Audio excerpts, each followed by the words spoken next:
So for IBD Awareness Week, I was asked to talk a little bit about movement and how does someone rebuild their strength, how do they start the process of getting their movement, their mobility, how do they find some strength again after a flare, after a hospitalization even.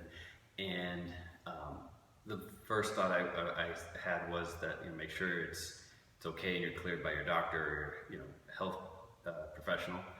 And after that, it begins with mobility, and there's an article and some information about that you can find also with I'll provide a link. But in the strength focused context, keep it simple, move slowly, and I think these three movements are what I have done twice in the past to regain my strength when I first started. The first time I had lost about 50 pounds, the second time was about 30 or so. And these movements, these strength-focused movements, will help anyone, I feel, begin to move again, begin to own their movement, control their own bodies, and progress towards more complicated movements, more challenging exercises, and just help get to that next stage where you can hopefully get up off the floor, get out of your house, get back to school, get back to work, anything along those lines. And to get to it, the first movement is holding the top of a push-up position. And so a lot of people talk about maybe doing push-ups from the knees or your hands up on a table or something along those lines. That's fine and that's doable. I like to think that it's good to start all the way from the ground. Both your hands are on the ground, both your feet are on the ground, and you're just holding that top position. Very traditional yoga move also, where you just hold that position, and that would look like this. So hands are underneath your shoulders, walk your feet, start with your knees underneath you like this, so you get to have a understanding of where your body's at, where the floor is at, obviously. And hands are under the shoulders, walk one foot back. Already feel the abs engaging to stay straight through that posture. Get that other leg back there, and you're just holding this position.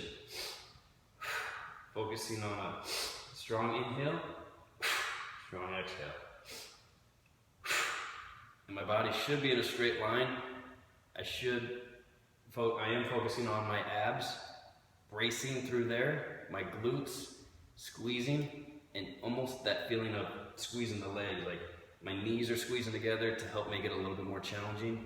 You'll feel the arms and the chest muscles working to hold this posture, but focus on feeling your whole body one solid piece. And if you need to start where your first set is just getting up here for 1 second and coming back down, that's where you start. That's your set. If you can get up to 10 or 15 seconds or so, that'd be perfect too, but focus on controlling that lack of movement. It's an isometric movement where you're just holding, not moving, but you're breathing.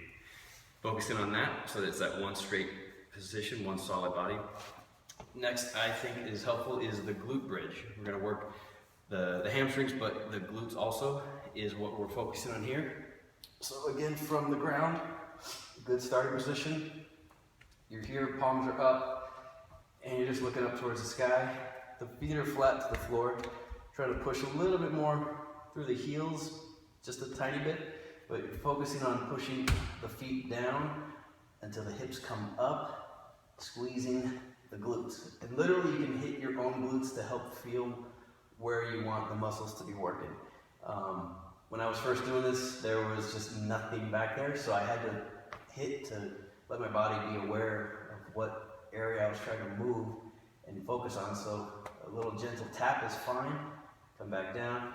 You can hold this one for time up at the top if you'd like the push-up, or you can go for reps where you come up and down, up and down. If you need to take a second, straighten your legs out to avoid any cramping, that's fine. If you can get up to about 10 or 12 reps of doing the glute bridge, that'd be pretty solid, and that'd be a really good step point to get to. The next exercise that I think was helpful for anybody recovering and focusing on getting strong is a side plank. So with that side plank, we're getting the obliques and all the other muscles around that part of the body that help support that movement. So trying to get from a knee, hip, elbow, as straight of a line as you can. It might be hard to see in the video here, but you also want to have the hips come forward a little bit, and then you're just coming up. If you need to use the hand for some support there, that's okay. This forearm is definitely pushing into the ground. This shoulder's nice and stable. We don't want to open up and get too much of an angle here. So you want to have a smooth shoulder. Start here, feel where the ground's at. Push up, feel this part of your body being strong. If you need to make it a little bit more challenging, putting that arm up to the sky, bringing that leg up will make it a little bit more challenging also. And come back down. Same thing, maybe a second. You can hold that second up through here, 5 seconds, get both sides. Make sure there's not too much tension through the neck, so a good check on that is come up, hold, easy rotation up towards the ceiling, back down to the ground, back down, get the other side. So those 3, I think, are a good start. Go with the push-up, start with the push-up, that isometric push-up where you're just holding that top position. Go into the glute bridges, you can hold that, or you can do some reps for that position also, maybe 10 to 12. And then that side plank, hold for time, focus on feeling that side of the body, the obliques here, connecting and getting stable and strong through there. So those 3, give them a shot. Let me know if you have any questions. Hopefully these help you find a little bit more strength in your recovery, and wish you all the best. Thank you.